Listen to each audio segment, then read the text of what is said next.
got your electric guitar out, Tiff? Yeah, just hitting the strings. That's what it sounds like they're doing there. You are so musical. How are you doing? Welcome back. Thanks. It was a nice trip. I went home to see my mom. As I told you, I'd gotten a COVID test just to make sure that any symptoms I had were just allergies. They were. It was negative. Good. And so I felt safe going home to see my mom since she's at an at-risk age category. And we had a blast. It was a big project. We were cleaning out a giant room filled with stuff. I would say hoarding. She would say precious mementos. Treasures. And yeah, it took several days to do it. Did it?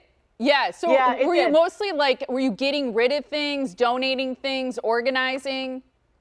Truthfully, I would have liked to have gotten rid of more, but most of it was organizing. However, a lot of it had just been moved in when she moved to that house into that room. So there were she had like 20 years of tax files, so we could throw a lot of stuff away to paperwork. My mom holds papers, that's kind of her big thing. But I do have to say, I recommend it to everyone whose parents are still around is to help them do some sort of, project like that, because that's where you hear stories. Everything that she had, which, whether I thought it was valuable or not, she had a story about. And hearing those stories, I think, are so important. And we don't always get a chance to do that. So it was pretty incredible. I think you make such a great point. And the same is true with grandparents also, especially. Yes.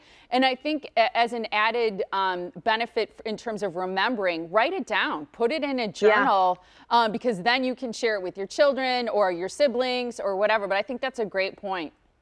Yeah, because sometimes we get so judgmental, right? As kids, we're like, well, that's junk, or why is she holding on to that, or she doesn't need this.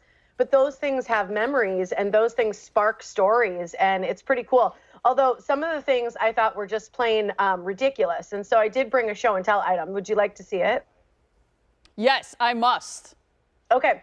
So my mom does have a lot of old hats, like things like her ski hat, which I think she should get rid of. But she said it has memories, so whatever. But this one in particular, so whatever, I thought was pretty interesting. Oh my gosh. It's an umbrella hat, which just goes on your head so that you can walk around and not get wet.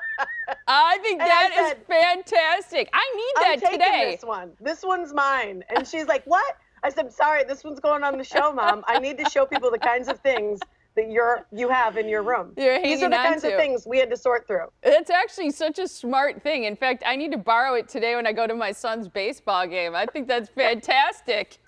I know. It's so cute. Right? She's like, well, it's so small. It fits right in your purse. I'm like, so do other umbrellas these days. Yeah, I like it, Mama O. I think she has some cool things there. That is awesome.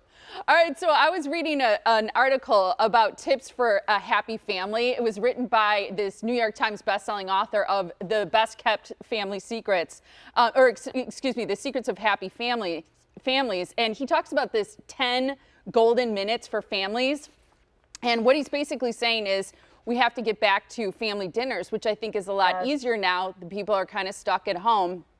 But he said, if you can't make dinner work, do it another time. And it's funny because I read this after I had brunch this past weekend on Sunday, but it was the time we were all home and I was like, well, I'll whip up some eggs and some other stuff. And it was really nice.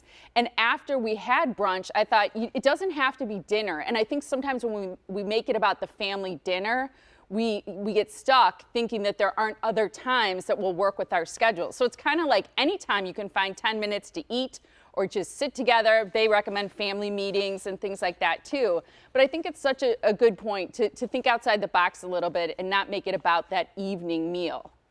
Yeah, my mom would call that supper, but yes, and I agree. I mean, I think that's my favorite memories at my mom's is truly just sitting at the table, eating together, talking and laughing. So I agree. That's our sound off for today. So go to our Facebook page. How often do you eat with the family?